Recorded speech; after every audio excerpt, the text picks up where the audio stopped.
Hi, I'm Vicki with Basic Parent Stuff, also known as Coach Vic with the Coach Bob 3 channel. Follow that link later to watch how I ride on the Can-Am motorcycle, which is a three-wheeler, how I ride being paralyzed. Anyway, I'm here today to talk about how I met my husband after being paralyzed for 10 years. What happened after we met, though? We got married and something happened. She showed up. Oh, she showed up. My daughter, 19 years later, as we were sitting here hanging out, my daughter has some questions on how we met. So she's going to ask us some questions, and we're going to tell the story of how we met. So, how did you and Dad meet? Boy, that was a deeply probing question. Deeply probing question. How we met. Step one. Step one, it was back in 1999, 10 years after I got hurt. I was sitting home alone on Thanksgiving weekend. It was a Sunday night, and I started feeling like I'm kind of like bummed, lonely. I want a boyfriend, you know? So it's kind of got, just kind of lonely. Back in that time, online dating was popular. So I had my little handy computer, which went like a screen per minute, took forever to load up. I went in there and went to a random dating site, found my husband's profile. Wait. You met Dad online?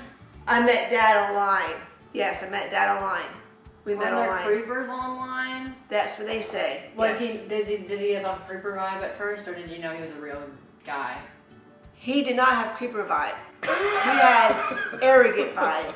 Oh, Mr. Arrogant. He had arrogant vibe.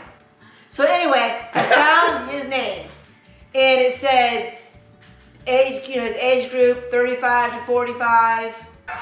He said he was a widower, he was a widower. He had 2 small children, and he said he was looking for a Christian woman. He was looking for someone who could sing, and he had a few other things in there that sounded like, wow, he's a little arrogant. So I scrolled down because I was not a Christian and I did not sing, and I wasn't sure, widower, how do I handle that?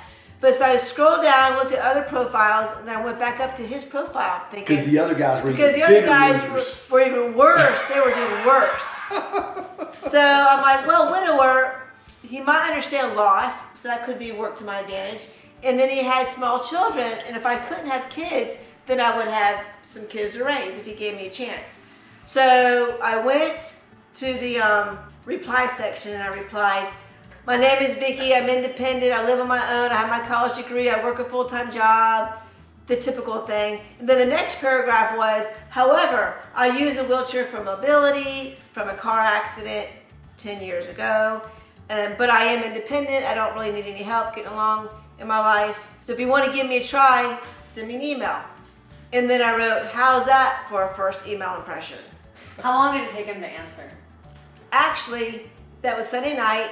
The next day, Monday, I went to work. It was about 4 o'clock in the afternoon. I was checking the emails, and he replied. And he said something to the fact that, hi, my wife used a wheelchair for about 2 weeks before she passed away, so I'd like to give you a chance. He signed his name. He signed, call me Bob. When I saw the name Bob, because I didn't know his name was Bob on the profile, and when I saw his name was Bob, what do you think his name was? he just didn't have a name, right? There was no name. There was no name. They keep that for anonymity. So when he said his name was Bob, I was like, that's a good sign because my sister's husband is a Bob or a Bobby. They call him Bobby. So anyway, since he said call me, I didn't call him until Wednesday night because I was working 2 jobs. I called him Wednesday night. So we talked on the phone for about 2 hours. Finally, he asked, "Do you want to meet? Do you want to meet for dinner?" I said yes. And he asked me where I wanted to meet, so I thought about it, and I just said Olive Garden. Later did I know he didn't like Olive Garden, but anyway. So that was Wednesday, so Friday we met at Olive Garden. So, who showed up to the date first? So, at Olive Garden, I showed up first. I got into the restaurant, I sat in the lobby. How early were you? I was about 5 minutes early. And you weren't there yet, Dad? I was at work. So I'm in the lobby waiting, nervous, and then I'm watching the door, and then in walks a tall, blonde man. carrying a planner, a Franklin Day planner, and a cell phone. I was like, that's him. And the two things I thought of, one, he's a preppy. I'm like, he's a preppy. And I'm not really into preppies. Number two, that's the man I'm gonna marry. Very extremes, but that's just that's the first two things I thought of when he walked in the door. So you didn't like preppies, what did you like? I don't know, I just didn't. She like bad boys wore leather jackets.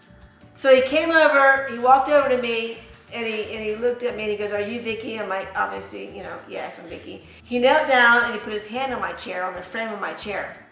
And he proceeded to say, nice to meet you. And for all you women out there in wheelchairs, you know that if someone touches your wheelchair, it's, your bubble space. So he touched and I got all the goosies because he had his hand on my wheelchair frame. So then we got up, we sat down outside, waited for our table to be called. And he was telling me all about his job working for the FAA. And the FAA, I had no idea what that even meant. So I'm like, yeah, that's nice, it's cool, yeah. Our table was called. So as we sat down, the waitress came and introduced herself. Her name was Sarah, which is funny because of that waitress's name, we named our daughter Sarah, which we'll get into later. Then the food came. Bob said, let's pray.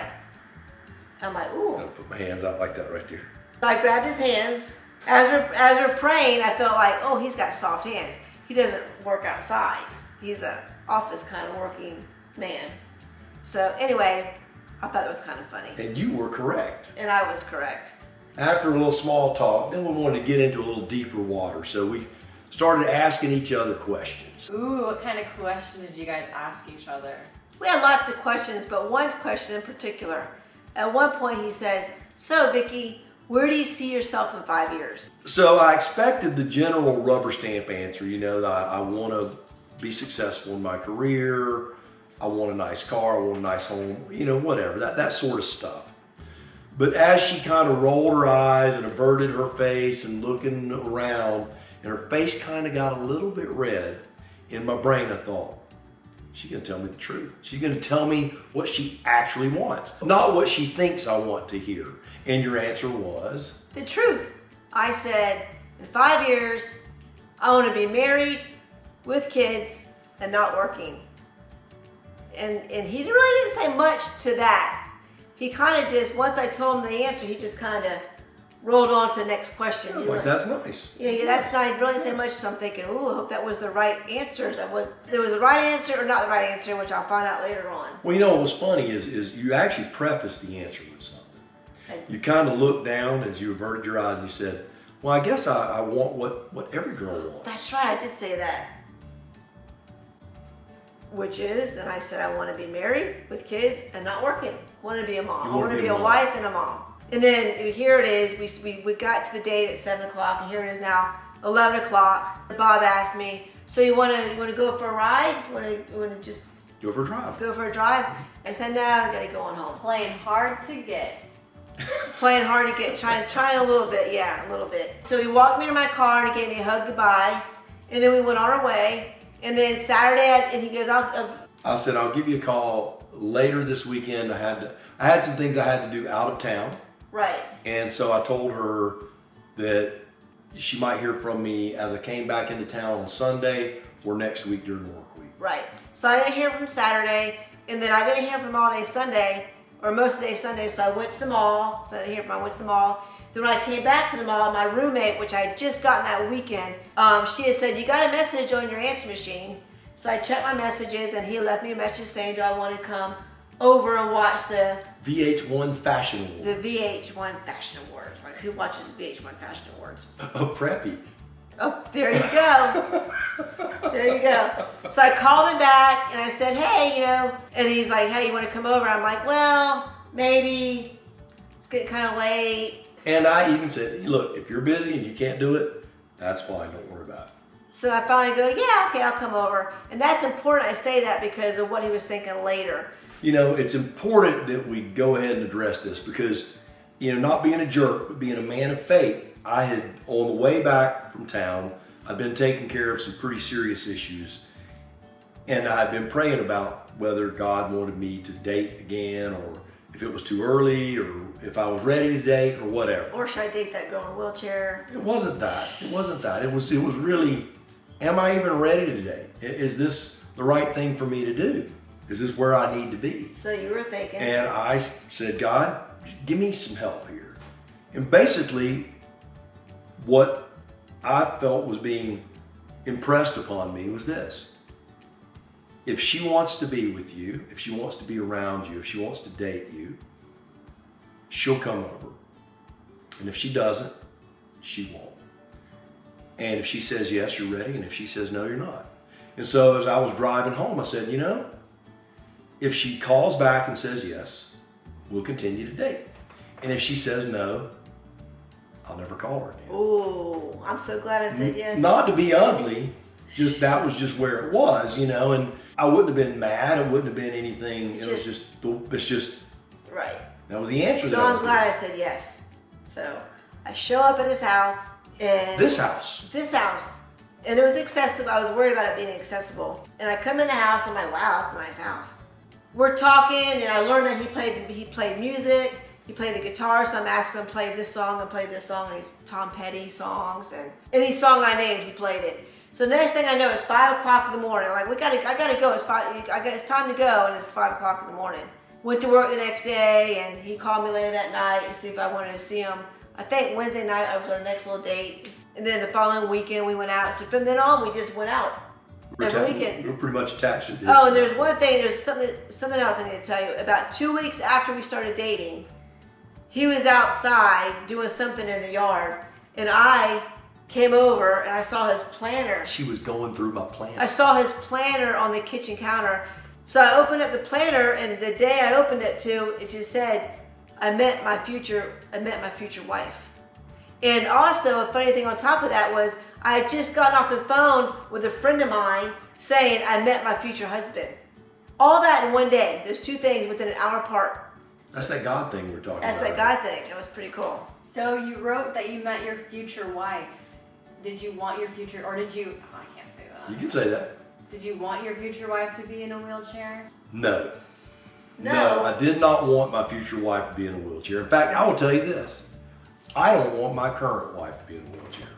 I want her to be walking around and dancing around the kitchen, just like everybody else. What made you stay with me knowing I was in a wheelchair? Because I love you. Oh. I learned a long time ago there's a lot more to life than walking down the beach and all that stuff. The things we say we're going to do, but the things we never really do. It's more about, can we get up in the morning and have a cup of coffee together? Can we have a meal together? Can we hang out and watch movies together? Can we be a couple? And I knew immediately, well, maybe not immediately, but I knew shortly after meeting Vic, I knew this. There was a connection? Well, I knew that immediately. But when I had met people, there was a reason they weren't married. They weren't married if they were in their late 30s or mid 30s and they weren't married. It was normally, I'm not going to say always, normally it was a character flaw. It was something bad in their life. It wasn't because their spouse had died. And the reason Vic was not married is that. Because I can tell you, if anyone could have looked past that and saw the woman that I saw, they would have snapped her up and married her a long time ago. Oh. It's just the truth. So I never imagined ever that I would be married to someone in a wheelchair. And I've been married to somebody in a wheelchair for 20 years. For 20 years. Yep. Now, here's the real question. If I could go back, would I make the same decision and marry a person in a wheelchair? And the answer is yes, I would. Very sweet. Very nice. Guess I'm still pretty cool. Yeah. Not cool. I'm a nice person. I'm a cool You're person. cool. Yes, I am. How did your friends react to you having a girlfriend in a wheelchair? Oh yeah, you got a few Let me tell you, a few people get on to you about that. Yeah. I had a lot of friends tell me to run like the wind. They did. They told me to run. They said, you know, hey man, it's too much. It's too much. So why would you put yourself through all that? I did. I had Anyway. a lot of advice of people telling me that the wheelchair was going to be too much and that I had dealt with enough physical problems and trials and tribulations that the last thing I wanted to do was be contending with paralysis. But once your friends got to know me, look, then they were like, hey. every one of those friends all love you. In fact, they all loved you then.